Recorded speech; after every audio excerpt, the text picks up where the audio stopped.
সর্বশেষ যে লোকটা জান্নাতে যাবে তাকে আল্লাহ তাআলা জাহান্নামের আগুনে পোড়াতে পোড়াতে ছাই বানিয়ে ফেলবে। আল্লাহ বলবেন, জিব্রাইল যাও একটু দেখো, একটা মাত্র সেজদা দিয়েছে আমাকে, এরকম কাউরে পাওয়া যায় কিনা, বাটি চালান দিয়ে দেখো পাওয়া যায় কিনা। খুঁজে খুঁজে কাউরে পাবে না। আল্লাহ বললেন আবার দেখো, খুঁজে খুঁজে একজনকে পাবে, সামান্য ইমানের ছিটে ফোঁটা তার অন্তরে ছিল। আল্লাহ বলবেন যেহেতু ছিটে ফোঁটা আছে, অনেক মায়ের খাইছে, ওকে বের করে জাহান্নাম থেকে বের করে একটা নির্ধারিত দূরত্বে রেখে দাও, রেখে দেয়া হবে। কিন্তু জাহান্নামের আগুনের লেলিহান শিখাতে তার গা ঝলসে যাবে। সে আল্লাহর ডেকে বলবে, মাবুদ তোমার কাছে আমি কিছু চাই না, জাহান্নাম থেকে তুমি আমাকে বের করেছো, জীবন নদীর পানি তুমি আমার গায়ের মধ্যে ঢেলে দিয়েছো, আমি আবার সজীবতা ফিরে পেয়েছি। আমি তোমার কাছে জান্নাত চাই না, শুধু নিরাপদ একটা দূরত্বে আমাকে রেখে আসো, যাতে জাহান্নামের আগুন আমারে কষ্ট দিতে না পারে। আল্লাহ আমি কিন্তু তোমার কাছে জান্নাত চাই না। কি চাই না? কি চাই না? জান্নাত চাই না, কিন্তু জাহান্নামের আগুন আমারে কষ্ট দিচ্ছে, এতটা দূরত্বে রাখো যাতে জাহান্নামের আগুন আমার গায়ে না লাগে। আল্লাহ বললেন ওকে রাখবো, কিন্তু আমার সাথে একটা কন্ট্রাক্টে যেতে হবে, যে এটা তোমাকে দিলে তুমি আর নতুন করে কিছু চাবা না। সে বলবে আমি রাজি, কন্ট্রাক্ট হয়ে যাবে। আল্লাহ জিব্রাইলকে বলবেন যাও এমন দূরত্বে রাখো যাতে জাহান্নামের আগুন ওরে কষ্ট না দেয়, রেখে আসা হবে। অনেক দিন সে ওখানে আনন্দে থাকবে, আল্লাহ শুকরিয়া করবে। সে মনে মনে বলবে বেঁচে গিয়েছি, আমি বেঁচে গিয়েছি, জীবনে আর কিছু চাই না, জাহান্নাম থেকে আমি বেঁচে গিয়েছি। অনেকদিন থাকার পরে মনে মনে ভাববে পয়সা তো গেছি, কিন্তু নতুন করে একটু ট্রাই করে দেখি, জাহান্নামের সৌন্দর্যের দৃশ্য একটু চোখ দিয়ে অবলোকন করা যায় কিনা। সে আল্লাহরে ডেকে বলবে আল্লাহ ইনদি সুআল, আমার একটা ফরিয়াদ আছে। কি ফরিয়াদ? আল্লাহ আগেই বলে রাখি আমি কিন্তু জান্নাতে যেতে চাই না। আল্লাহ বলবেন কি চাও? সে বলবে আল্লাহ তোমার জান্নাতটা তুমি কত সুন্দর করে বানিয়েছো, আমি একটা নজর শুধু দেখতে চাই। জান্নাতের দরজার সামনে নিয়ে যদি আমারে বসিয়ে রাখো, দ্যাটস ইনাফ, আর কিছু চাই না, আর শুধু জান্নাতের দরজার সামনে। আল্লাহ বললেন তুই না ওয়াদা করেছিস, তুই না চুক্তি করেছিস। সে বলবে আল্লাহ আমারে হতভাগা বানাইয়া তোমার কি লাভ? সুবহানাল্লাহ পড়ে, আমারে তুমি হতভাগা বানিও না। আল্লাহ বলে ঠিক আছে, আবার সিগনেচার কর যে জান্নাতের দরজার সামনে বসিয়ে দিলে আর কিছু চাবি না। সে সিগনেচার করে বলে আমি চাবো না। আল্লাহ বললেন জিব্রাইল বেচারারে ধরে জান্নাতের গেটের সামনে বসায় দে। এবার জান্নাতের গেটের সামনে বসে বসে জান্নাতের সৌন্দর্য দেখা শুরু করবে। সুবহানাল্লাহ, এমন সৌন্দর্য যেটা চোখ দিয়ে কেউ দেখে নাই, কান দিয়ে শোনে নাই। ওই সৌন্দর্য চোখে দেখে, কান দিয়ে আওয়াজ শোনে, মাগার ভোগ করতে পারে না। অন্তরে জ্বালা আছে না নাই? এয়ার কন্ডিশনের রুমে ঢুকতে না পারলেও, এয়ার কন্ডিশনের রুমের দরজার বাইরে দাঁড়ালেও এয়ার কন্ডিশনের রুমের একটা ঠান্ডা বাতাস গায়ে লাগে না? কথা বলেন তো। ও যখন জান্নাতের দরজার সামনে দাঁড়াবে, ওর গায়েও এরকম জান্নাতের ঠান্ডা বাতাসের হিমেল ছোঁয়া গাটাকে শীতল করে দিবে। ওই শীতল হয়ে যাওয়ার পরে আর তো সহ্য হবে না, আবার আল্লাহরে ডাকবে, মনে মনে ভাববে আর একটু ট্রাই করি না, দোষ কি, আস্তে আস্তে অনেক দূর তো আগাইছি। সুবহানাল্লাহ করবেন না? এবার আল্লাহরে বলবে আল্লাহ ইনদি সুআল, আল্লাহ তুমি যদি কোনো বিষয়ে নতুন করে ডিসিশন নাও, তোমারে জিজ্ঞেস করার মতো কি কেউ আছে? আল্লাহ বলে না, আমি তো সব রাজার বড় রাজা, মহারাজা, আমার উপরে তো কারো কথা চলে না। ওই হতভাগা লোকটা বলবে আল্লাহ এত সুন্দর জান্নাত তুমি বানালাম, চোখ দিয়ে সৌন্দর্য দেখি, কান দিয়ে আওয়াজগুলো শুনি, হুর আর গেলমান হেঁটে বেড়ায়, এত সুন্দর জান্নাত চোখ দিয়ে দেখি, ঢুকতে পারি না, আমারে কষ্ট দিয়ে তোমার কি লাভ?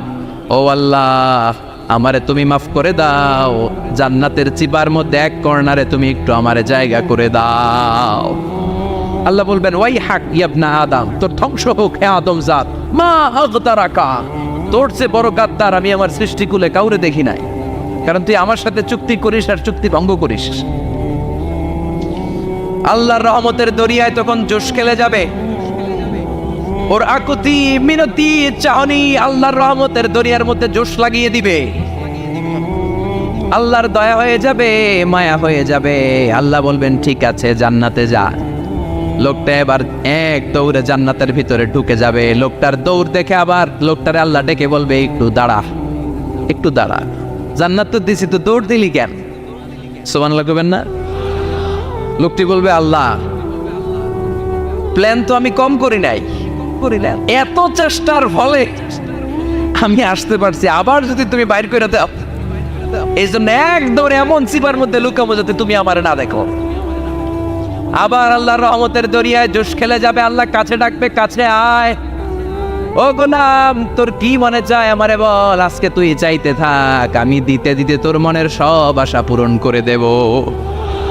লোকটা খুশি হয়ে বলবে, আল্লাহ আমারে এটা দাও, বাড়ি দাও, গাড়ি দাও, নারী দাও, এটা দাও, ওটা দাও, একের পর এক চাইতে থাকবে, আল্লাহ সব তারে দিতে থাকবে। চাইতে চাইতে লোকটার সব চাওয়া যখন শেষ, সে বলবে, আল্লাহ আর আমার চাওয়ার কিছু নাই। আল্লাহ বলেন, নো, এত তাড়াতাড়ি যে তুমি খেলা শেষ করতে পারবা না মানুষ, আমার সাথে তোমার এই খেলা আরো লম্বা সময় চলতে হবে, তোমার অনেক কিছু চাইতে হবে। তুই আজকে চাইতে চাইতে তোর সব চাও আমার কাছে বলবি, আর আমি দিতে দিতে তোর জীবন ধন্য করে দেব। সে আবার চাইতে শুরু করবে, আল্লাহ এটা দাও, ওটা দাও, ওটা দাও, আল্লাহ দিতে দিতে সব দিবে। এরপরে বলবে, আল্লাহ মাফও চাই, দোয়াও চাই, আর চাওয়ার কিছু নাই। আল্লাহ বলবেন, তাই ঠিক আছে, তোরে আমি জান্নাতে ঢুকাই দিলাম, তবে মনে রাখিস তোর জান্নাতটা হবে সবচেয়ে ছোট জান্নাত, আর তোর জান্নাতটা হবে এই পৃথিবীর 10 গুণ। চিল্লা এখন সুবহানাল্লাহ। বুখারীর বর্ণনা, আখিরু মান দাখালাল জান্নাত, যে লোকটা সর্বশেষ অনেক মাইর খাইয়া রিমান্ডে থাকার পরে জান্নাতে ঢুকবে, তার জান্নাতটা যদি পৃথিবীর 10 গুণ হয়, তাহলে আমাদের সবাইরে ফেরদাউসে ঢুকাতে আল্লাহর কোনো সমস্যা আছে? চিল্লায় বলেন, সমস্যা আছে? এজন্য আমরা আল্লাহর কাছে কোন জান্নাত চাই? কথা বলেন। রব্বুল আলামিন বলেন, ওয়াসিকাল্লাযীনা তাকাউ রাব্বাহুম ইলাল জান্নাতি যুমারা হাত্তা ইযা জাউহা ওয়া ফুতিহাত أبوابها وقال لهم خزنتها سلام عليكم طبتم فادخلوها خالدين। সুবহানাল্লাহ পড়েন। আমরা এবার জান্নাতে ঢুকবো, সব জান্নাতীদেরকে নিয়ে আল্লাহ তাআলা বলবেন, ও ফেরেশতারা, আমার জান্নাতীদেরকে তোমরা ওয়েল রিসেপশন দিয়ে, রেড কার্পেট রিসেপশন, লাল গালিচার সংবর্ধনা দিয়ে জান্নাতে নিয়ে যাও। ফেরেশতারা পেছন থেকে আল্লাহকে যারা ভয় করে জান্নাতের উপযুক্ত হয়েছে সবাইকে নিয়ে জান্নাতে ছুটবে। অমিয়া, কোনো প্রোগ্রামে যদি মন্ত্রী আসে, মেম্বার অফ দ্য পার্লামেন্ট আসে, কিংবা প্রধানমন্ত্রী আসে, ওনার শুভাগমন উপলক্ষে আমরা অনেকগুলো ওয়েলকামিং রিসেপশন গেট বানাই না? কথা বলেন। সুজানগরে বোধহয় বানায় টানায় না, আজকের মাহফিলের তো কয়েকটা গেট দেখলাম আমি, বানাই না আমরা ওয়েলকামিং রিসেপশন গেট। জান্নাতীদের জন্য এরকম, আপনারা যারা ফেরদাউসে ঢুকবেন আপনাদের জন্য এরকম ওয়েলকামিং রিসেপশন গেট থাকবে। ফেরেশতারা জান্নাতীদেরকে হাঁকিয়ে হাঁকিয়ে নিয়ে চলবে, আহলান ওয়া সাহলান মারহাবান বিকুম, কংগ্রাচুলেশন, আসেন আসেন আমরা সবাই মিলে জান্নাতে যাই। জান্নাতীরা আনন্দের চোটে ছুটবে আর ছুটবে, ছুটতে ছুটতে ছুটতে ছুটতে হঠাৎ করে বিশাল একটা ওয়েলকামিং রিসেপশন গেট পেয়ে যাবে। এই গেটটা যে কত সুন্দর আমি বর্ণনা দিয়ে বোঝাতে পারবো না। এই গেটের আশেপাশে ডানে বায়ে থাকবে অসাধারণ পরিবেশ, ফুলের বাগান, নাচ নেয়ামতে ভরপুর, রিফ্রেশমেন্ট, ফুড আইটেম, খাবার দাবারে ভরপুর, এত চমৎকার জায়গা। এই জায়গাটারে জান্নাতীরা দেখে জান্নাত মনে করে ওইখানেই বসে যাবে। জান্নাতীরা মনে করবে এটাই জান্নাত, জান্নাতকে মজা লেলো, জান্নাত তো মারি হে, চলো আমরা খাওয়া দাওয়া শুরু করি, ফুটতে শুরু করি। খাওয়া দাওয়া শুরু করবে, ফেরেশতারা বলবে, no, you are absolutely wrong, আপনারা ভুল করছেন, এটা জান্নাত না, এটা জান্নাতের গেট। দিল্লি কা লাট্টু হ্যায়, দিল্লি বহুত দূর হ্যায়। দিল্লির লাট্টু খাইবার শখ তো দিল্লি যাইতে হবে, তো এইখানে তো দিল্লির লাট্টু পাওয়া যায় না, ঠিক কিনা? ও জান্নাতীরা, জান্নাতের মজা নিতে যাও, এটা তো জান্নাত না, জান্নাতের গেট। জান্নাতীরা আবার এই জায়গা ছেড়ে হাঁটতে শুরু করবে, হাঁটতে হাঁটতে হাঁটতে হাঁটতে দ্বিতীয় ওয়েলকামিং রিসেপশন গেটের সামনে এসে জান্নাতীরা ফেরেশতাদেরকে আর জিজ্ঞেস করে না যে এইটা না সামনে, ওরা এতটা নিশ্চিত যে এইটা তো জান্নাত না হয়ে পারেই না, কারণ এইটা আগের তার চেয়ে অনেক বেশি সুন্দর। হিউজ স্পেস, অ্যামেজিং প্লেস, অসাধারণ জায়গা। জান্নাত মনে করে আবার খাওয়া দাওয়া শুরু। ফেরেশতারা আবার বলবে, you are absolutely wrong man, the paradise is far away, জান্নাত তো অনেক দূরে, এটা ওয়েলকামিং রিসেপশন গেট। দিল্লি কা লাট্টু হ্যায়, দিল্লি বহুত দূর হ্যায়। আসল জিনিস খাইতে চাইলে সামনে যাইতে হবে। আবার জান্নাতীরা ছুটবে, যেতে যেতে যেতে যেতে 3 নাম্বার গেটের সামনে আসবে। এবার 100% নিশ্চিত 3 নাম্বার গেটে এসে সবাই 100% কনফার্ম যে এটা জান্নাত না হয়ে পারেই না। লেটস চিয়ার, চলো এবার চিয়ার করি। কি করি? আনন্দ উৎসব করি। ফেরেশতারা বলবে, না, ভুল করছেন, এটাও না, জান্নাত সামনে, সুবহানাল্লাহ পড়েছে। 3 নাম্বার গেট পেরিয়ে সব জান্নাতীদেরকে নিয়ে ফেরেশতারা আসল জান্নাতের দরজায় আসবে। আসল দরজা, সুবহানাল্লাহ পড়েন। আসল দরজা দিয়ে যখন জান্নাতের ভেতরে জান্নাতীরা ঢুকবে, জান্নাত দেখে তারা অবাক, লাজবাব, থান্ডার, পাজলড, সারপ্রাইজড, অ্যাস্টনিশড, অবাক করা কাণ্ড। How come, how it's possible, এত সুন্দর নেয়ামতের আলোকচ্ছটা কেমন হতে পারে? সব মানুষগুলো আনন্দের চোটে তাদের মুখ দিয়ে একটা শব্দ বের করবে, শব্দটা হলো আলহামদুলিল্লাহ। তো জান্নাতীরা যখন জান্নাতের দিকে যাবে, ফেরেশতারা হাঁকিয়ে হাঁকিয়ে নিবে, চলেন চলেন জান্নাতে চলেন, কংগ্রেচুলেশন, সুস্বাগতম। তারা যেতে যেতে জান্নাতে ঢোকার পথে যে বড় বড় গেটগুলো থাকবে, এই গেটগুলো পায়। এই গেটগুলো এত সুন্দর, এত মনোরম, এত সুন্দর ডিজাইন করা, এত সুন্দর এগুলো structure, amazing, marvellous, genius, awesome, supercalifragilisticexpialidocious, অসম্ভব ভালো, অসাধারণ ভাব। এক একটা গেট এত বিশাল, এই গেটগুলোর আশেপাশে বিশাল বড় উদ্যান, বিশাল বাগান, বিশাল ফুলের বাগান, বিশাল খাওয়া দাওয়ার ব্যবস্থা। এই সুন্দর দৃশ্য আর চাকচিক্যময় জায়গা দেখে জান্নাতীরা মনে করবে এটাই জান্নাত। জান্নাতীরা এটাই জান্নাত মনে করে, এখানেই খাওয়া দাওয়া। দুনিয়াকে মজা লেলো দুনিয়া তোমারি হে, জান্নাতীরা বলবে জান্নাতকে মজা লেলো জান্নাত তোমার হে। জান্নাতীরা বসে ওখানেই খাওয়া দাওয়া শুরু করে দেবে। ফেরেশতারা বলবে এইটা না, দিল্লি কা লাট্টু হে, দিল্লি বহুত দূর হ্যাঁ। দিল্লির লাট্টু খাইতে শখ জাগছে, লাট্টু তো এই জায়গায় না, দিল্লি অনেক দূর, ওইখানে গেলে লাট্টু মিলবে, ঠিক না? ফেরেশতারা বলবে এটা জান্নাত না, এটা তো জান্নাতের গেট। গেট দেখে পাগল হলেন কেন? এদিকে বেশি খাওয়া দাওয়ার দরকার নাই, জান্নাত অনেক দূরে, দিল্লি কা লাট্টু হ্যাঁ, দিল্লি বহুত দূর হ্যাঁ, চলেন চলেন চলেন। জান্নাতেরই কয় এর চেয়ে সুন্দর, এর চেয়ে সুন্দর জান্নাত ইজ ওয়েটিং ফর আস, এর চেয়ে সুন্দর জান্নাত অপেক্ষা করছে, চলো চলো সেটাতে ঢুকবো। আবার ফেরেশতারা পেছন থেকে হাঁকাতে থাকবে, চলেন চলেন। আবার অনেক লম্বা একটা পথ পাড়ি দেওয়ার পরে দ্বিতীয় গেট। দ্বিতীয় গেট প্রথম গেটের চেয়ে অনেক সুন্দর। ওইটার ডিজাইন, ওইটার কারুকার্য, ওইটার মনোরম পরিবেশ আরো মনোমুগ্ধকর, অসাধারণ। জান্নাতীরা ফেরেশতাদেরকে আর কিছু জিজ্ঞেস না করে ওইখানেও খাওয়া দাওয়া শুরু। ভাবছে এটাই জান্নাত, কারণ এত সুন্দর জায়গা তো জান্নাত না হয়ে পারে না। ফেরেশতারা আবার বলবে দিল্লি কা লাট্টু হ্যাঁ, দিল্লি বহুত দূর হ্যাঁ, মানে বলবে জান্নাত অনেক দূরে, এটা জান্নাত নয়, এটা তো গেট, ওয়েলকামিং রিসেপশন গেট, জান্নাত অনেক দূরে। জান্নাতীরা আবার ছুটতে শুরু করবে, ছুটতে ছুটতে 3 নাম্বার গেট যে কত বড়, কল্পনার বাইরে। এটা জান্নাতের একেবারে কাছাকাছি। ওই জায়গার সৌন্দর্য, নাজ নেয়ামত দেখে জান্নাতীরা 100% নিশ্চিত হয়ে যাবে যেটা জান্নাত না হয়ে পারে। এটা জান্নাত, কোনো কথা নাই। জান্নাতকে মজা লেলো জান্নাত তোমারই খাই, মুজমাস্তি শুরু করে দাও, খাওয়া দাওয়া শুরু করো, পানাহার শুরু করো, বিশ্রাম শুরু করো। দুনিয়াতে অনেক কষ্ট করেছি, দুনিয়াতে দৌড়ের উপর ছিলাম, দুনিয়াতে পুলিশের দৌড়ানি আছে না নাই, র্যাবের দৌড়ানি আছে না নাই। দুনিয়াটা হলো টেনশনের জায়গা, তাই না? বিদ্যুতের বিল দাও, গ্যাসের বিল দাও, বাড়িওয়ালার টেনশন, মাস শেষে ভাড়া দাও, ভূমিকম্পের আতঙ্ক, যানজটের আতঙ্ক, রাস্তায় দুর্ঘটনার আতঙ্ক আছে না নাই? জান্নাতে এই টেনশনগুলো আছে। জান্নাতে ভূমিকম্প, তুফান, জলোচ্ছ্বাস, র্যাবের দৌড়ানি, পুলিশের দৌড়ানি আছে না। তারা মনে করবে এটাই জান্নাত। 3 নাম্বার গেটে তারা নিশ্চিত এটা জান্নাত না হয়ে পারে না। কাউরে কিছু যেখানেই খাওয়া দাওয়া শুরু, ফেরেশতারা বলবে এটা জান্নাত না, জান্নাত আরো দূরে।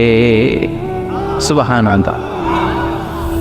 আবার জান্নাতীরা উঠতে শুরু করবে, যেতে যেতে যেতে যেতে যেতে যেতে তাদের কাঙ্ক্ষিত জান্নাতের সামনে চলে আসবে। বিশাল জান্নাতের প্রধান ফটক।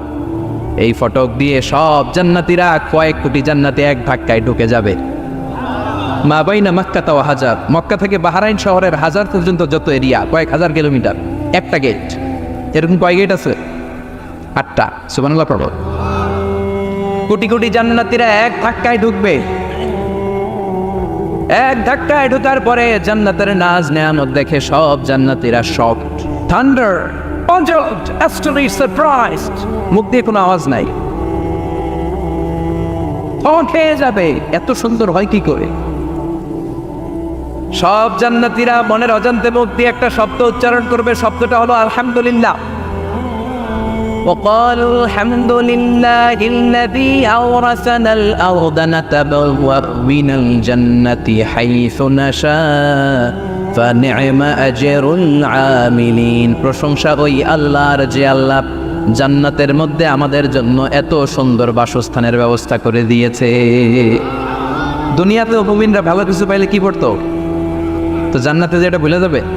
কথা বলেন। জান্নাতে যেও মুমিনদের মুখনিসৃত সর্বপ্রথম যে শব্দটা, সেটা কি? আওয়াজ করে বলেন, সেই শব্দটা কি? আলহামদুলিল্লাহ।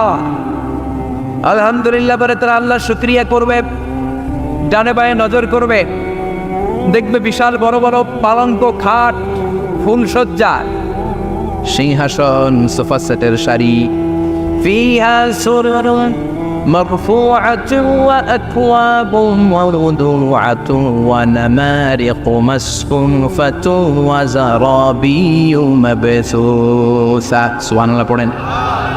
বিশাল বড় বড় সিংহাসন, বিশাল বিশাল সোফা সেটের সারি, বিশাল বড় বড় কার্পেট, বালিশের সারি, পানপাত্রগুলো সাজানো আছে। জান্নাতীরা সব একসাথে যে যার মতো বিভিন্ন জায়গায় বসে যাবে। সুবহানাল্লাহ পড়ে। মুত্তাকিইনা আলাইহা মুতাকাবিলিন, হেলান দিয়ে বলবে সোফা সেটের মধ্যে আরাম করে, একে অপরের মুখোমুখি হয়, পিঠ দেখিয়ে নয়। আল্লাহু আকবার। জান্নাতের সিংহাসনগুলোর মধ্যে বসে বসে, সোফা সেটের মধ্যে বসে বসে হেলান দিয়ে জান্নাতীরা ডানে বায়ে সামনে পেছনে জান্নাতের সৌন্দর্য অবলোকন শুরু করবে। ডান দিকে তাকায় দেখবে পাখির কিচির মিচির, বাম দিকে তাকায় দেখে বিশাল তাজমহল, রাজমহল আছে না নাই? বড় বড় প্যালেস, রাজপ্রাসাদ, সিংহাসন, বাংলা বাড়ি, বাগান বাড়ি, ডুপ্লেক্স বাড়ি, ট্রিপ্লেক্স বাড়ি। আল্লাহু আকবার। যেদিকে তাকায় শুধু সৌন্দর্য। একদিকে তাকালে পাখির কিচির মিচির, একদিকে তাকালে বিশাল ফুলের বাগান, একদিকে তাকালে বিশাল রাজমহল, তাজমহল, খাসমহল, আর একদিকে তাকালে বিশাল বড় বড় ফোয়ারা, পানির ঝর্ণা। জান্নাতের ভেতরে ঝর্ণা আছে না নাই? ঝর্ণা ঝর্ণা ঝর্ণা রে, বলনা বলনা বলনা রে, কার বিরহে পাগল পাড়া তুই, কার মিলনে ফুল ফসলে ভরার তোর দকুল ভুই, কার মিলনে ফুল ফসলে ভরার তোর দকুল বই। ঝর্ণা ঝর্ণা ঝর্ণা রে, বলনা বলনা বলনা রে, কার বিরহে পাগল পাড়া তুই। সুবহানাল্লাহ। জান্নাতিন তাজরি মিন তাহতিহাল আনহার। আল্লাহ বলবেন, এত চমৎকার সুন্দর জান্নাত তোমাদের জন্য তৈরি করে রেখেছি, যেই জান্নাতের নিচ দিয়ে প্রবাহিত হবে স্রোতস্বিনী ঝর্ণা ধারা। ঝর্ণা প্রবাহিত হবে নিচ দিয়ে। আইনান তুসাম্মা ফিহা সালসাবিলা, বিশেষ একটা ঝর্ণা ফোয়ারা থাকবে, এটার নাম হচ্ছে সালসাবিল। সেটার নাম কি? চিল্লায় বলেন, সেটার নাম কি? এভাবে জান্নাতীরা ডানে বায়ে সামনে পেছনে জান্নাতের নাজ নেয়ামত দেখতে থাকবে। নাজ নেয়ামত দেখা শেষে এবার খাবারের পালা। কিসের পালা? ফুড অ্যান্ড রিফ্রেশমেন্ট জান্নাতীদেরকে দেওয়া হবে, খাবার দাবার। সর্বপ্রথম জান্নাতীদেরকে কি খাওয়ানো হবে জানেন?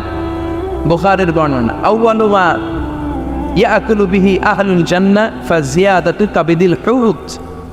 The first meal and snacks will be served for the Jannah holder is fish liver fry, মাছের ভুনা কলিজা। সুবহানাল্লাহ। বাড়িতে গিয়ে কয়ে মাছের ভুনা কলিজা খাবেন? যে ভুনা কলিজার কথা শুনে অনেকের জিহ্বায় পানি চলে আসছে। ফিশ লিভার ফ্রাই ফাজিয়াদাতু কাবিদিল হুত, প্রথম জান্নাতে এটা দেয়া হবে। মাছের ভুনা কলিজা পেয়ে জান্নাতীরা কোপায় ফেলবে, কোপাইয়া কোপা শামসু বানায় দিও। খাইতে খাইতে শেষ। ফেরেশতারা বলবে, এত খাইয়েন না, সামনে আরো আছে। সুবহানাল্লাহ কইবেন না? ওয়া নাআমি তাইরিন মিম্মা ইয়াশতাহু,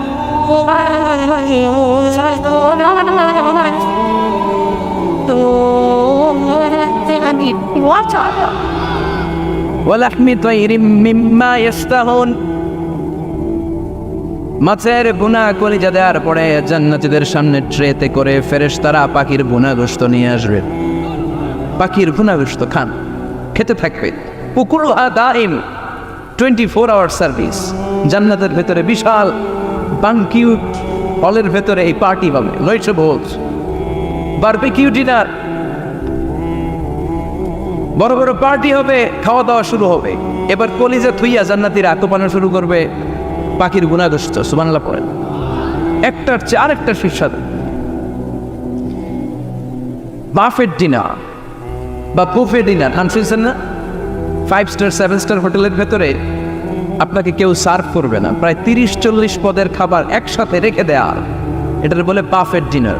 এই বাফেট ডিনারে নিজের নিয়ে খেতে হয়। সেখানে প্রতিটা আইটেম 5-7টা করে রাখে। আপনি সালাদ নেবেন, 5 ধরনের সালাদ, টক সালাদ, ঝাল সালাদ, গ্রিন সালাদ, ইয়োগার্ট দেয়া সালাদ, ফ্রুট সালাদ, বিভিন্ন ধরনের সালাদ থাকবে। আপনি মাছ খাবেন, 5-6 ধরনের মাছ থাকবে। ফিশ আইটেম 5-6 ধরনের, মিট আইটেম 5-6 ধরনের, স্যুপ আইটেম 5-6 ধরনের, ডেজার্ট আইটেম, কাস্টার্ড থাকবে, ফালুদা থাকবে, পায়েস থাকবে, সব থাকবে। এটারে বলে বাফেট ডিনার। জান্নাতীরা জান্নাতে নৈশো বুঝে বাফেট ডিনার খাবে। সুবহানাল্লাহ পড়ে। দুনিয়াতে যারা প্রথম বুফেতে খায় প্রথমেই কোপায় ফেলায়, পরের গুলো আর খেতে পারে না। কারণ 30-40 পদের দেখে প্রথমেই মুরগি গরু এমন খাওয়া খায়, গলা পর্যন্ত খায়, পরে যেয়ে দেখে কবুতরের স্যুপ খাইতে পারে না। সুবহানাল্লাহ পড়বেন না? প্রথম যারা বুফে ডিনারে খেতে যায় তাদের এই ঘটনাটা ঘটে। ঘটাটা স্বাভাবিক, কারণ সবগুলো থেকে একটু একটু নিলে তো প্লেটে জায়গা হয় না। তো নিতে নিতে আর খেতে খেতে এমন পরিমাণে খায়, সামনে আরো মজাদার আইটেম আছে, ওগুলো আর খাওয়া যায় না। জান্নাতীরা খেতে থাকবে উকুলুহা দাইম, 24 আওয়ার সার্ভিস। এমন কোনো সময় নাই যেই সময় খাওয়া পাওয়া যাবে না। যখনই বলবে তখনই খাবার দিবে কে? ওয়াফাকিহাতিন কাসীরা লা মাকতুআতিন ওয়ালা মামনুআ। অঢেল ফল থাকবে, কেউ নিষেধ করবে না, নষ্ট হবে না। সুবহানাল্লাহ। কুল্লামা রুযিকু মিনহা মিন সামারাতির রিজকা ক্বালু হাযাল্লাযী। এই খাবারটা ইতিপূর্বে আমরা খেয়েছি, কুতুবিহি মুতাশাবিহা। ও আল্লাহ, এই খাবার তো আগে খেয়েছি, আবার নতুন করে দিলেন কেন? জান্নাতীরা জান্নাতে যখন ফলমূল খাবে, ফলমূলগুলো যখন তাদের কমন পড়ে যাবে, তারা বলবে আল্লাহ এই কমন ফল দিলেন কেন? জান্নাতীদেরকে কমলা দিলে জান্নাতীরা বলবে কমলা দিছেন কেন? কমলা তো দুনিয়ায় খাইছি। খাইছেন না? কলা নেবে তো কলা দিছেন কেন? কলা তো দুনিয়ায় খেয়েছি। আল্লাহ বলবেন এই কলা দুনিয়ার কলার মতো না, এই কমলা দুনিয়ার কমলার মতো না। দুনিয়ার কমলার ছোলা ফেলে দিতে হয়, দুনিয়ার কলার ছোলা ফেলে দিতে হয়, বিচি ফেলে দিতে হয়, পাতা ফেলে দিতে হয়। জান্নাতের ছোলা ফালা লাগবে না। ছোলা খাও, ছোলা আরো মজা। বিচি খাও, বিচি ফলের চাইতে বেশি সুস্বাদু। আল্লাহু আকবার। এই খাবারগুলো জান্নাতে তৈরি করে রেখেছে কে? এই নাজ নেয়ামত জান্নাতীরা ইচ্ছে মতো ভোগ করতে শুরু করবে। খাবারের পর্ব শেষ, এবার ড্রিঙ্কস অ্যান্ড বেভারেজ। তাহলে জান্নাতে ঢুকছেন না? ঢুকলেন, খাইলেন, পানি পান করলেন। এবার পোশাক আশাকের দরকার আছে না নেই? জান্নাতে কোনো পোশাক আশাক নেই। আল্লাহ বলেন ওয়াল লিবাসুহুম ফিহা হারির। জান্নাতে যারা ঢুকবে তাদেরকে ড্রেস মেড অফ সিল্ক, রেশমের তৈরি পোশাক দিয়ে পোশাক বানিয়ে দেওয়া হবে। আলিয়াহুম সিয়াবু সুন্দুস খুদরু ওয়াস্তাবারাক।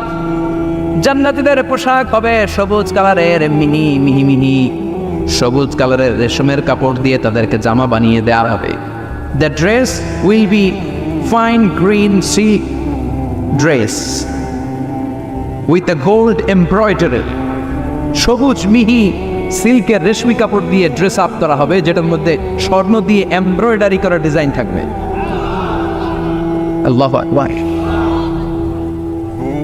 দুনিয়ার বুকে পুরুষের জন্য স্বর্ণ পরা আর রেশমের কাপড় পরাকে হারাম করেছে কে?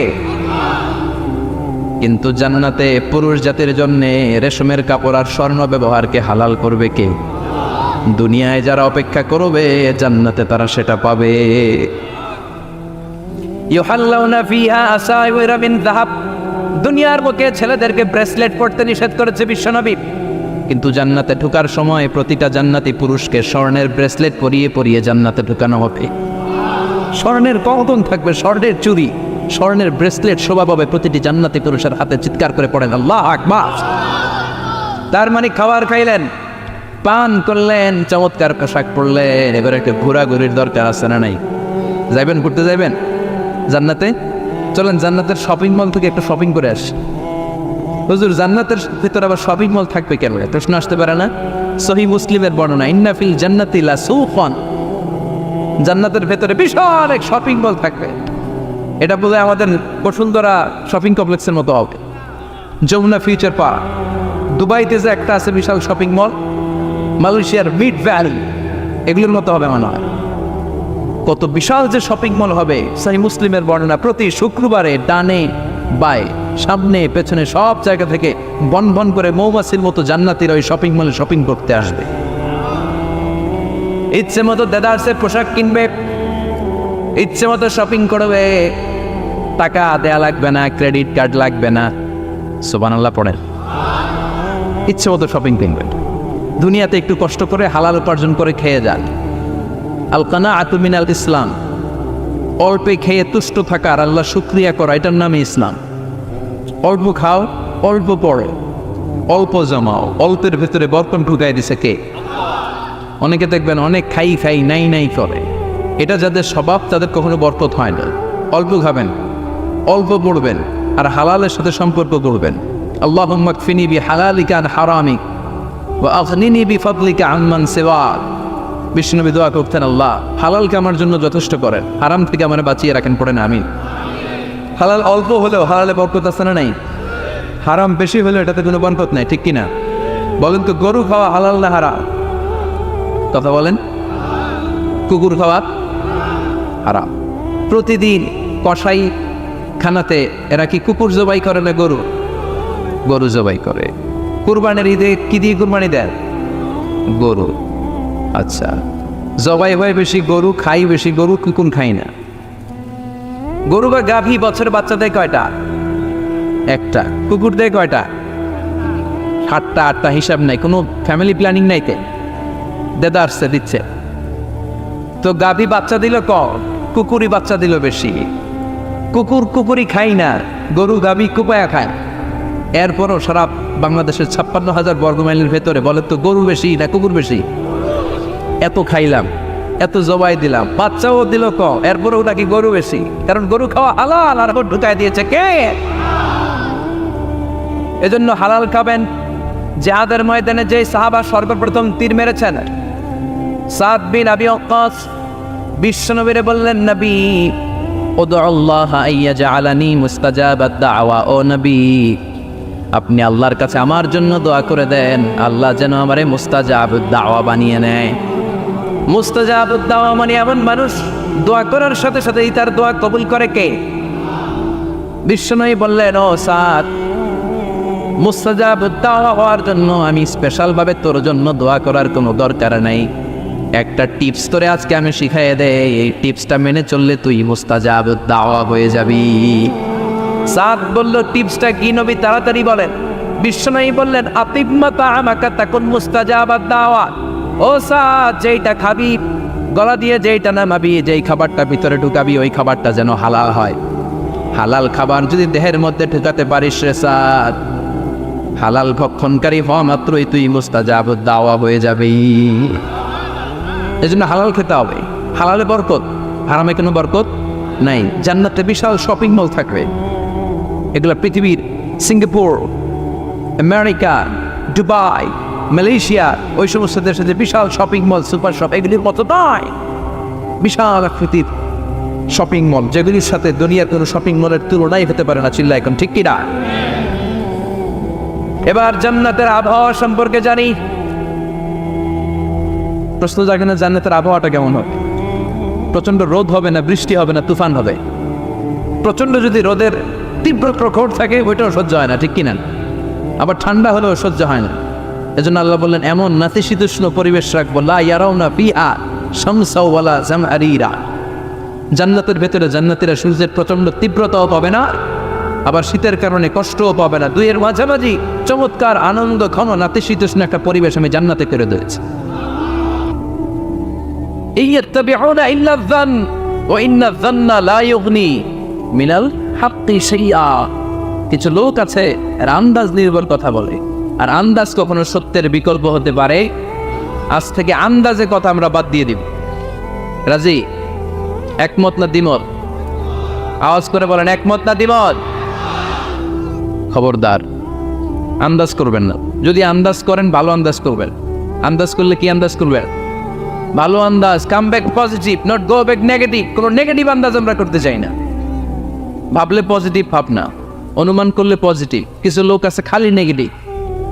আল্লাহ তুমি আমাদেরকে পজিটিভ মাইন্ডেড হওয়ার তৌফিক দান করো, আমরা পড়ি আমিন। এই দেশে যে কি পরিমাণে আন্দাজে কথা চলে, চলে না? আপনি দেখলেন আপনার এক বন্ধু রিকশায় করে এক মেয়েকে নিয়ে ঘুরে বেড়াচ্ছে, এটা দেখেই এসে বলা শুরু করলেন, আমি তো দেখছি আমার বন্ধু প্রেম ভালোবাসা শুরু করছে। এক মেয়ের নিয়ে প্রেমে পড়ে গেছে, আমার বন্ধু তো প্রেমে হাবুডুবু খায়। কেমনে বুঝলি? কারণ আমি নিজ চোখে দেখেছি। মেয়ে নিয়ে রিকশায় ঘুরতেছে, বান্ধবীর নিয়ে, প্রেমিকারে নিয়ে রিকশায় ঘুরে। এমনও হতে পারে আপনার বন্ধুর পাশে রিকশায় যে মেয়েটা বসা ছিল সেটা তার আপন বোন। হতে পারে না? তার পাশে যে মেয়েটা বসা ছিল এটা তার আপন ভাগ্নি, হতে পারে তার আপন খালা, হতে পারে না? ও কিছু হয় নাই, আপনার গুনার পাল্লাকে আপনি ভারী করেছেন, ঠিক কি না? কারণ ঠোঁট কালো দেখলে আমরা আন্দাজে বলি লোকটা মনে হয় সিগারেট খায়। আছে না নাই? সিগারেট না খেয়েও ঠোঁট কালো হতে পারে কি পারে না? বিয়ের পরে যদি কেউ হুন্ডা কিনে, বিয়ের পরে যদি হুন্ডা কিনে, কিসের হুন্ডা? এই দেখছেন, আন্দাজে মেরে দিছে যত। তো ও যখন হুন্ডা পাইছে বা কিনছে বা পুকুর থেকে আনছে, কত টাকা খরচ করে কিনলো, কেমনে আনলো, কিস্তিতে আনলো না সরাসরি আনলো, মাথার গাম পায়ে ফেনে আনলো না বন্দুকটা চালাইতেছে, জানেন আপনি? এগুলো ধারণা করেন কেন? আন্দাজে ধারণা করেন কেন? আজকে থেকে আন্দাজের গোষ্ঠী গিলাই আমরা। আন্দাজে কথা বলা যাবে? খবরদার। ইজতানিবু কাসীরাম মিনাজ যান। ভাই, এগুলো করে আমরা আমাদের সমাজটাকে জাহান্নামের টুকরা বানিয়ে দিয়েছি। আর কত? আর না, অনেক হয়েছে। এবার থামেন, স্টপ, থিঙ্ক টুয়াইস। একটু ভাবেন কি বলছি আমি। প্রতিটা কথার জবাবদিহিতা সেদিন চাইবে কে? এজন্য 8 নম্বরে বললেন আন্দাজে কথা বলো না। 9 নম্বরে আল্লাহ বললেন ওয়ালা তাজাসসু, গোয়েন্দাগিরি করো না। গোয়েন্দাগিরি আছে না নাই? সামাজিক ভারসাম্য শৃঙ্খলার জন্য গভর্নমেন্টের যে গোয়েন্দা, ওইটা না, ওইটা ঠিক আছে। মদিনায় ছিল ওমরে ফারুকের গোয়েন্দা, আল্লাহ রাসূলের গোয়েন্দা। আমরা নিজেরা ব্যক্তিগত দায়িত্বে যে গোয়েন্দাগিরিটা করি, কারো জানলার ফাঁকা খোলা থাকলে চোখ দিয়ে যে উকিটা মারি, ওইটা নিষেধ। ওলা তাজাসসু, গোয়েন্দাগিরি করো না। কিছু লোক আছে দেখবেন, এরা ফিসফিসরে কি যেন বলতেছে, উনি কান পেতে আছে, এবার আছে না নাই? তো এরা কি বলে এটা নিয়ে আপনার তো ইন্টারেস্ট কেন? ছিদ্র থাকলে অনেকে ওই দিক দিয়ে চোখ দেয়, আছে না নাই? টিনের ঘরের ছিদ্র, ওদিক দিয়ে চোখ দিতেছে। বিষ্ণু বলছেন কোন ছিদ্র দিয়ে যদি কেউ চোখ দেয়, গুতাবের ওর চোখ কানা করে দাও। বাংলাদেশে যদি দেন, এই দেশে বিচার নিতে পারে যে কেন চোখ কানা করলেন। কিন্তু মদিনার সমাজে কেউ অন্যায় ভাবে কারো ঘরের ছিদ্র দিয়ে চোখ দেওয়ার কারণে যে চোখ গুতা মেরে চোখ নষ্ট করে দেওয়া হয়, তার জন্য কোনো বিচার নাই। কারণ তুমি অপরাধী, তুমি এত ছিদ্রান্বেষী কেন? জানলা খোলা থাকলে উকি মারে, মানুষের গোপন চিঠি পড়ে, আছে না নাই? কারো চিঠি যদি পান, খুলে দেখবেন কখনো? কারো মোবাইল পেয়ে গেছেন, ওরে পাইছি বড় ভাইয়ের মোবাইল, দেখি তো গ্যালারিতে কার কার ছবি, আছে না নাই? না, করা যাবে না। কারো ফেসবুকের ভেতরে ঢুকে সে কার সাথে চ্যাটিং করলো, মেসেঞ্জারে কি বললো, এগুলো দেখবেন না, এগুলো হারাম। তার ইনবক্স চেক করবেন না, কারো গোপন চিঠি দেখবেন না, কারো বেশি ব্যক্তিগত ব্যাপারে প্রশ্ন করবেন না। করা যাবে? অনেকে আছে খালি ব্যক্তিগত প্রাইভেট ম্যাটারে নাক গলায়। ভাই, বাড়ি কই, কি চাকরি করে, সরকারি, বেতন কত? ভাবি কি করে? আপনার ভাবিও চাকরি করে, ভাবির বেতন কত? ভাবির বেতন কত? এটা দিয়ে তোমার কি লাভ? ঠিক না? ইত্যাদি ইত্যাদি ইত্যাদি প্রাইভেট ম্যাটার, ফ্যামিলি ম্যাটার নিয়ে আমাদের আগ্রহ। ওয়ালা তাকফু মা লাইসা লাকা বিহি ইলম, যেটা তোমার জানার কথা না, ওইটা নিয়ে তো আগ্রহ দেখাবা না। ডন বেশে নিজের সরকার নিজের চরকায় তেল দিলেন, নিজের চরকায় দিয়া। অন্যকে নিয়ে এত আগ্রহ ভালো না, অন্যের পিছু লাগেন না। এই গোয়েন্দাগিরি থেকে আল্লাহ আমাদেরকে বাঁচাও। মানুষের প্রাইভেট ম্যাটার নিয়ে যেন আমাদের কিউরিসিটি না থাকে। Everyone has a privacy, a private own space, and no one should interfere someone own space. কারণ নিজের স্পেসে যে ইন্টারফেয়ার করা এটা হারাম। সব শেষে আল্লাহ বললেন, ওয়ালা ইয়াগতাব বা'দুকুম বা'দা আইয়ুহিব্বু আহাদুকুম আন ইয়াকুলা লাহমা আখিহি মাইতান ফাকারিহতু। খবরদার খবরদার, একে অপরের গীবত করো না। গীবত আছে, এটা একটা মহামারী। গীবত হচ্ছে মহামারী, বাংলাদেশের জাতীয় রোগ। আমি নাম দিয়েছি বাংলাদেশের জাতীয় শারীরিক রোগের নাম হচ্ছে ডায়াবেটিক্স, ঠিক কিনা? আর এই মানসিক সবচেয়ে বড় রোগ বাংলাদেশের হচ্ছে গীবত।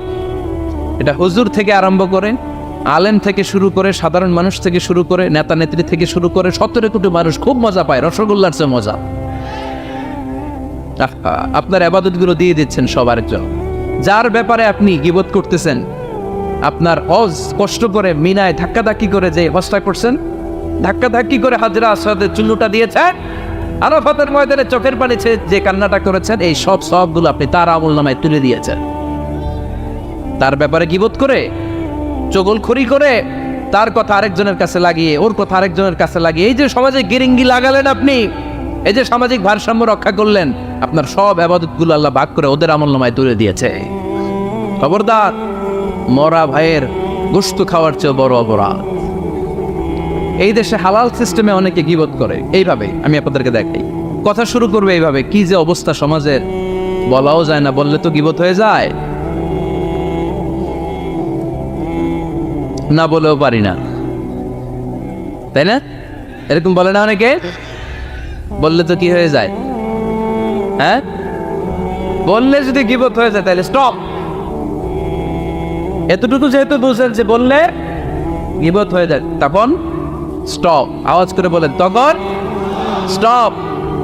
মেরাজ রজনীতে বিশ্বনবী দেখলেন রিজালান, কিছু লোক, লাহুম আসফারুন মিন নুহাস, তামা দিয়ে তৈরি আঙ্গুল। এই আঙ্গুলগুলো দিয়ে তারা ইয়াখদাশুনা উজুহাহুম ওয়া সুদুরাহুম, নিজেদের লোহার আঙ্গুল দিয়ে, তামার আঙ্গুল দিয়ে নিজের গালের গোশত, নিজের বুকের গোশতগুলো টেনে টেনে ছিঁড়ে ছিঁড়ে খাচ্ছে। বিশ্বনবী বললেন, জিব্রাইল, মানহুম ইয়া জিব্রাইল, ও জিব্রাইল আমাকে তুমি বলো এরা কারা? সাইয়েদনা জিব্রাইল বললেন, হুম আহলুল গীবাতি মিন উম্মতিক, আপনার উম্মতের মধ্যে যারা দুনিয়ার বুকে গীবত করতো, এই লোকগুলো হলো তারা। চায়ের দোকানে এগুলো খুব চলে, এর কথা ওর কানে, ওর কথা এর কানের কোটে গিরিঙ্গি লাগায়, আছে না নাই? এগুলো করবেন। গীবত কাকে বলে? যিকরুকা আখাকা বিমা ইয়াকরাহ, সহিহ হাদিস। ভাইয়ের ব্যাপারে এমন কথা বলা যেটা শুনলে, তার অনুপস্থিতিতে এমন কোনো কথা বলা যেটা শুনলে সে মনে কষ্ট পাবে। বলবেন এগুলা? না, স্পেসিফিক কিছু কাজে বলতে পারেন। যেমন সমাজে কেউ দুর্নীতি করতেছে, খুব খারাপ কাজ করতেছে, সমাজটাকে শেষ করে দিয়েছে, তার বিরুদ্ধে জনমত তৈরি করার জন্য বলতে পারেন। আপনি দেখলেন আপনার বন্ধুর ছেলে গাছের চিপায় লুকায় লুকায় সিগারেট খায়, আপনি আপনার বন্ধুকে যে বলতে পারেন, তোমার ছেলের এই দশা, তোমার মেয়ের এই দশা। এগুলো তো গীবত হবে না, কিন্তু কারো ব্যাপারে কারো কান ভারী করার জন্য উল্টাপাল্টা কথা বলা যাবে? খবরদার। তাহলে গীবতকেও আমরা কি বলে দিলাম? এই 4-5 জন নো বলতে হবে, নো। গীবতকে আমরা কি বলবো? চগলখড়িকে কি বলবো? এগুলোর সাথে মুসলমানদের কোনো সম্পর্ক আছে? 5 বার মুমিনদেরকে ডাক দিয়ে সব শেষে আল্লাহ গোটা বিশ্বের সবাইকে ডাক দিয়ে বললেন, ইয়া আইয়ুহান নাসু ইন্না খালাকনাকুম মিন যাকারিন ওয়া উনসা ওয়া জাআলনাকুম শুউবান ওয়া ক্বাবাইলা লিতাআরাফু ইন্না আকরামাকুম ইনদাল্লাহি আতকাকুম। পড়েন আল্লাহু আকবার। আল্লাহ বললেন, ও দুনিয়ার মানুষেরা শোনো শোনো, এতক্ষণ আমাদেরকে ডাক দিতেছিলেন, এতক্ষণ মুমিনদেরকে ডেকে ডেকে আল্লাহ বলছিলেন, ও বিশ্বাসীরা শোনো শোনো। এতে আল্লাহ ডেকে বললেন, ও গোটা দুনিয়ার মানবকুল শোনো শোনো, তোমাদের সবাইকে আমি এক নারী এক পুরুষ থেকে তৈরি করেছি। কয়জন নারী, কয়জন পুরুষ? ওই পুরুষটার নাম নারীটার নাম? তাহলে আমাদের গোড়া এক, এই মানব সভ্যতার গোড়া একটা, শিকড় এক জায়গায়, ঠিক কিনা? সেই হিসাবে কোনো না কোনো ভাবে আমরা কেউ না কারো আত্মীয়, কোনো না কোনো ভাবে কেউ না কারো ভাই, ঠিক কিনা? যদি আপনি হিন্দু হন তারপরও আমার ভাই, কারণ আপনার বাবার নাম, হিন্দুর বাবার নাম আদম, খ্রিস্টানের বাবার নাম, নাস্তিকের বাবার নাম, আমরা যারা মুমিন আমাদের বাবার নাম, সবার বাবা এক, সবার বাবা এক, সবার মা এক, কোনো বিভেদ নাই। বিভেদের দেয়াল আমরা গেঁথেছি, বিভেদের প্রাচীর আমরা তৈরি করেছি, আমরা বানিয়েছি ধনী গরিব এটা দুই দল, এটা আল্লাহ বানিয়েছে। আমরা বানিয়েছি সাদা কালো দুই দল, শ্বেতাঙ্গ কৃষ্ণাঙ্গ দুই দল, আমরা বানিয়েছি আরব অনারব, আমরা বানিয়েছি পয়সাওয়ালা গরিব। আল্লাহর কাছে কোনো পার্থক্য আছে? আল্লাহ বললেন ধনী বলো গরিব বলো, রাজা বলো ফকির বলো, সাদা বলো কালো বলো, আমি আল্লাহর দরবারে পার্থক্য নাই। আমি আল্লাহর কাছে যদি কেউ সেরা হতে চায় তার অন্তরে লাগবে তাকওয়া, মানে আল্লাহর ভয়।